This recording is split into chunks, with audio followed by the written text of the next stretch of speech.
આજથી 50 વર્ષ પૂર્વે વર્ષ 1971માં ભારત અને પાકિસ્તાન વચ્ચે યુદ્ધ થયું હતું.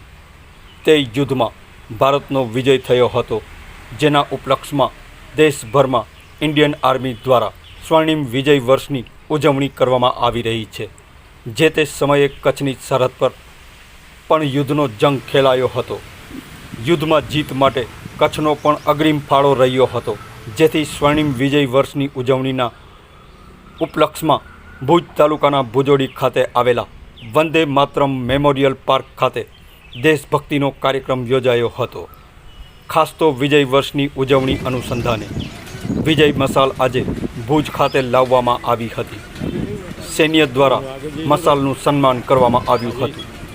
પૂરા આદર સન્માન સાથે વિજય મશાલ રાખવામાં આવી હતી. ખાસ તો આ તકે શીખ રેજિમેન્ટ દ્વારા સરહદે થતા યુદ્ધની ઝાંખી રજૂ કરાઈ હતી, તો દેશભક્તિના ગીતોની બેન્ડ સુરાવલી રજૂ કરાઈ હતી.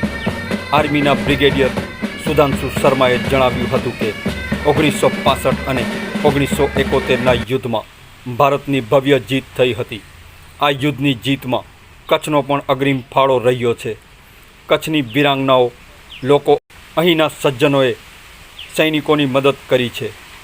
યુદ્ધના સમયે ભુજમાં એરપોર્ટ પર હવાઈ સ્ટ્રીપ બનાવી હોય કે સૈન્યને વસ્તુઓ પહોંચાડવી હોય, દરેક વખતે અહીંના લોકો સેનાની પડખે રહ્યા છે. કચ્છ અને દેશની સરહદ પર સુરક્ષા જવાનો તૈનાત છે, જેથી દેશવાસીઓ નિશ્ચિત રહે તેવી બાંહેધરી આપી હતી.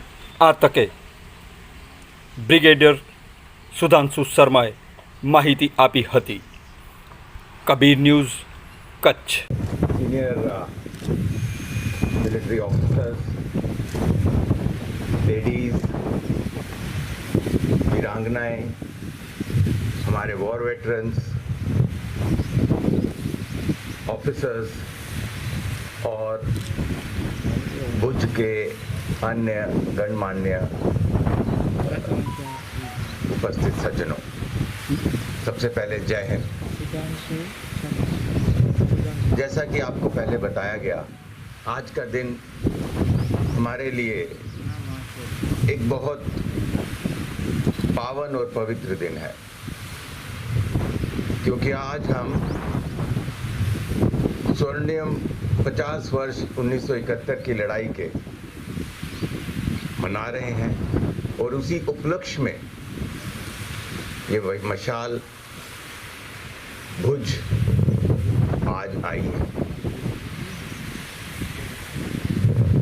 और इसका हम सम्मान भी कर रहे हैं.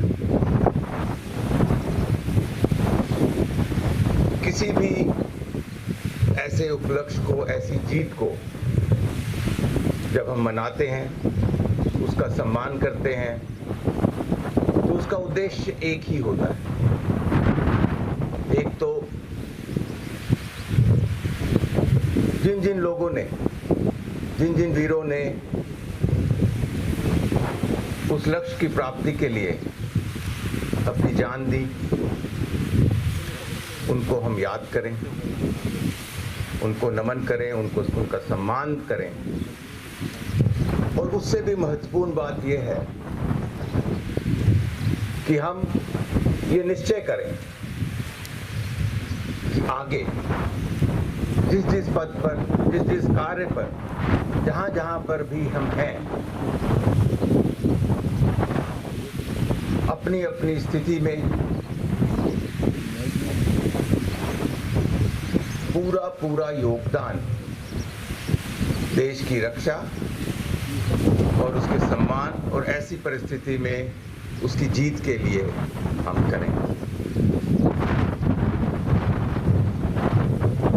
1971 की अगर हम लड़ाई की बात करें, तो जैसा पहले भी बताया कि कच्छ और भुज दोनों ही लड़ाई में 1965 और 71 की लड़ाई में यहाँ पर प्रमुख लड़ाइयाँ लड़ी गई, और यहाँ पर हमने काफ़ी जीत हासिल की 1971 में.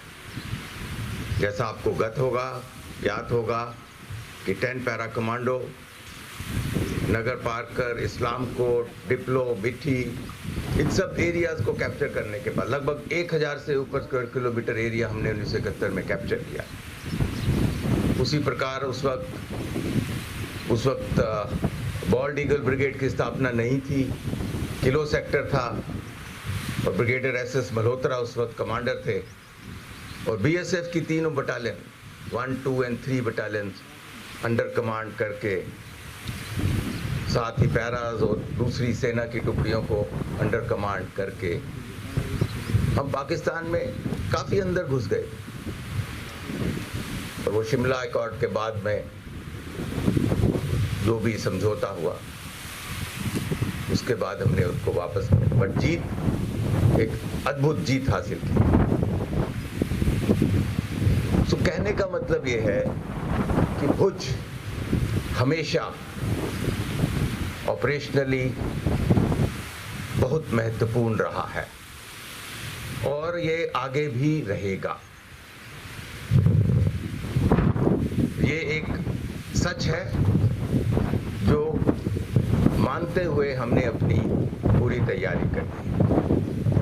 दूसरी इम्पोर्टेंट बात, आप ये देख रहे हैं कि आज भुज में एयरफोर्स है, BSF है, कोस्ट गार्ड है, नेवी है, आर्मी है, सिविल एडम है और जो भी योगदान 1971 में सिविल डिफेंस ने दिया, चाहे वीरांगनाओं ने एयर स्ट्रिप को इतनी जल्दी बनाया,